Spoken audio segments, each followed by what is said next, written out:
False flags, Russian invasions, and a whole lot of hemp? Think you know American history? Think again. In elementary school, American children learned that Betsy Ross created the first U.S. flag at the behest of George Washington. Ross also supposedly made a few suggestions depicted in the final design, including fine-pointed stars and their circular arrangement on the flag. While it's true that Ross was a Philadelphia-based flag maker, the notion that she designed the first flag is likely false. Her grandson, William Canby, began spreading the story almost 100 years after the fact, and his only evidence was a series of testimonials given by family members. Most likely, the Betsy Ross story was simply an attention-grabbing family legend that somehow made it into American history books. If it wasn't Betsy Ross, then who was responsible for the first flag's appearance? Well, it's not known for sure, but the designer may have possibly been Francis Hopkinson, one of the signers of the Declaration of Independence. Thankfully, the United States and the Soviet Union never engaged in direct military conflict during the Cold War. Nevertheless, many Americans think that means the country has never actually fought Russia. What they don't know is that President Woodrow Wilson had sent thousands of U.S. troops to Russia decades earlier, in September 1918. These troops were part of a larger force that comprised soldiers from the First World War's allied countries, including the United States, France, Great Britain, and Japan. Their mission was to support Russia's White Movement, an assemblage of anti-communist Russians opposed to the Bolsheviks that had seized power during the October Revolution. You've rained on my glorious parade! The Allies' initial goal was to beat back the Bolsheviks and thus enable Russia to re-enter World War I against Germany. World War I ended anyway in November 1918, and by 1919, the Red Army's victory over the Whites seemed inevitable. As a result, the bulk of the Allied forces had pulled out of Russia by 1920. Ultimately, about 174 American soldiers died over those 2 years. President Abraham Lincoln presented the Emancipation Proclamation on January 1, 1863. Despite what is popularly believed, the proclamation did not free all slaves in the United States, and it did not end slavery. In fact, the proclamation only freed slaves in the Confederate States. The Confederacy, of course, was in open rebellion at the time and had little interest in obeying the laws of the enemy. The proclamation did not apply to any of the slaveholding states that remained loyal to the Union: Delaware, Kentucky, Maryland, and Missouri. It was more a goodwill gesture than anything else, a promise that the Union would end slavery if it prevailed in the Civil War. The U.S. made good on this promise several years later when it officially ended slavery following the ratification of the 13th Amendment to the Constitution. Another commonly held misconception is that the flag of the Confederate States of America was the recognizable and controversial blue cross and red background icon. This flag was never actually the official symbol of the Confederacy, however. It's actually one of the Confederate battle flags, very similar to the banner that the Army of Northern Virginia flew during conflicts. The official flag of the Confederacy changed 3 times during the American Civil War, but was never the one that everybody assumes it is.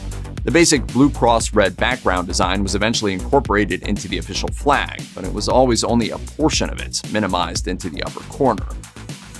Hemp is a type of cannabis related to marijuana. The chief difference between the two is that hemp contains very little of the chemical THC, the compound in marijuana that produces the euphoric high effect when you smoke it. Hemp fiber has historically been used for a wide number of applications, including creating paper. So, of course, at some point, somebody suggested that the Declaration of Independence itself was written on hemp paper. You can now find numerous internet sites that repeat this claim. It's certainly an interesting theory, but it can easily be proved false by actually looking at the document itself. I'm gonna steal the Declaration of Independence. Sadly, the Declaration of Independence is written on plain old parchment, which is made out of animal hide. And no, in case you're wondering, the Constitution is not written on hemp either. One legend surrounding the Founding Fathers is that Benjamin Franklin wanted the turkey, not the bald eagle, to be the United States national bird. Franklin did question the choice of the bald eagle's placement on the Great Seal of the United States in a letter to his daughter, complaining that the eagle looked like a turkey on the seal. He also lamented the choice of the bald eagle as the nation's bird, and praised the turkey's demeanor over the predatory raptor. Franklin wrote that the bald eagle is a bird of bad moral character who lazily steals food from other birds. On the other hand, he wrote the following about the turkey. He is besides, though a little vain and silly, a bird of courage, and would not hesitate to attack a grenadier of the British Guards who should presume to invade his farmyard with a red coat on. It's obvious that Franklin was being facetious in this letter, employing the signature wit that made him famous. Regardless, he never explicitly states that the turkey should replace the bald eagle. One myth that you often hear about the American Revolution is that the colonists defeated the British forces because they used hit-and-run guerrilla-style tactics that they had learned from the Native Americans. What did I tell you fellas about shooting? Aim small, miss small. Aim small, miss small. As the story goes, the more regimented British military troops could not adapt to effectively fight back. The reality is much more complicated, however. Prior to the American Revolution, the colonists had actually requested help from Britain because their military training left them inept during clashes against hostile Native American tribes. So, if the Brits struggled during the war, it's not because the Minutemen were too wild to fight. It's simply because they had been taught to fight too well. It's also untrue that General George Washington was a brilliant tactician. He made several blunders during the campaign and even lamented his own skills as an effective general. The commander of the French forces, Comte de Rochambeau, actually formulated the campaign that eventually led to the colonists' victory over the British at the Siege of Yorktown. The surrender of Lieutenant General Charles Cornwallis of England in 1781 at Yorktown effectively ended the war. You likely learned in American history class that the nascent United States won the Revolutionary War after American and French forces defeated the British at Yorktown on October 19, 1781.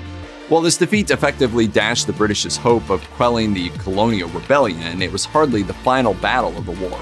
Instead, the last skirmish was the naval battle of Cuddalore in the Bay of Bengal, off the coast of India, on June 20, 1783. That's right, the final battle of the American Revolution took place in coastal India, 18 months after the whole thing was supposed to have ended. How is that even possible? Well, France had gone to war with Britain after siding with the United States in 1778. The conflict between the British and the French was not restricted to the colonial US, and instead took place on a global scale. Ironically, the final battle occurred as the United States, Great Britain, and France were negotiating the formal end of hostilities in Paris. And in case you're wondering, the French ultimately prevailed in the Battle of Cuddalore. Several popular misconceptions exist about the Liberty Bell. First, no one called it the Liberty Bell during the American Revolution. The bell was initially known as the State House Bell and, appropriately enough, resided in the Pennsylvania State House. People didn't begin referring to it as the Liberty Bell until abolitionists labeled it as such during the 1800s. Second, the notion that the bell cracked after being enthusiastically rung by patriots on July 4, 1776 is completely false. It probably didn't ring at all on that famous day, mainly because the bell had begun to crack years earlier, starting in 1752, and required constant maintenance during its run at the Pennsylvania State House. Moreover, the main crack that you'll see if you visit the Liberty Bell today likely occurred as late as the 1840s. Day one of Ronald Reagan's presidency, and day one of freedom for 52 Americans. There's a persistent myth about President Ronald Reagan's foreign policy that you've likely heard in recent political discussions. According to some, the Iran hostage crisis only ended because of Reagan's election. The story goes that Iran had no respect for Reagan's predecessor, President Jimmy Carter, but submitted and released the hostages in the face of a more powerful opponent like Reagan. But this tale is a simplistic misunderstanding of what actually occurred. Reagan had nothing to do with the negotiations to release the hostages, even though he received a lion's share of the credit for it. The Carter administration had begun negotiating with Iran months earlier in September 1980, but the Iranian government strongly disliked Jimmy Carter for providing aid to the Shah of Iran, the country's former monarch, and for a failed attempt to rescue the hostages months earlier. So while it's true that Iran did not release the hostages until President Reagan's inauguration day on January 20, 1981, its decision to do so had less to do with Reagan and more to do with embarrassing President Carter. All Americans know that Washington, D.C. is the capital of the United States, but what they might not know is that D.C. is actually the country's 9th capital city. The first capital was Philadelphia, where the Continental Congress convened in 1774 and signed the Declaration of Independence 2 years later.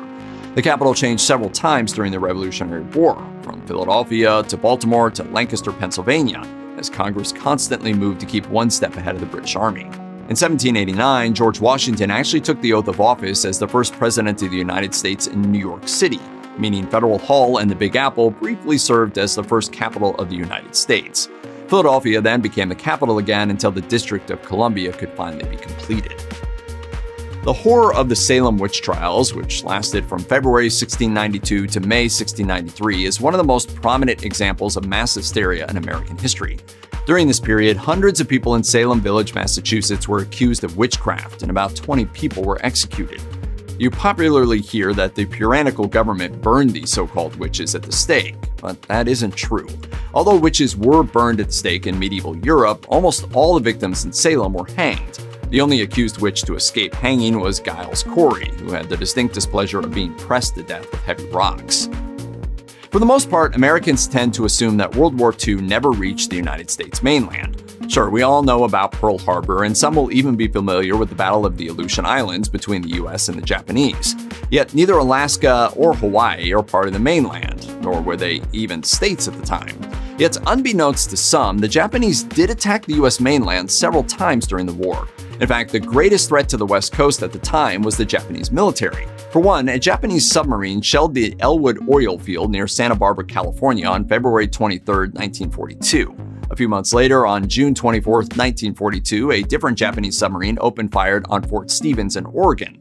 In September 1942, on 2 occasions, the same submarine used a float plane to drop incendiary bombs near Brookings, Oregon, in hopes of starting a forest fire. Fortunately, none of these attacks caused major damage, but that doesn't mean they didn't happen.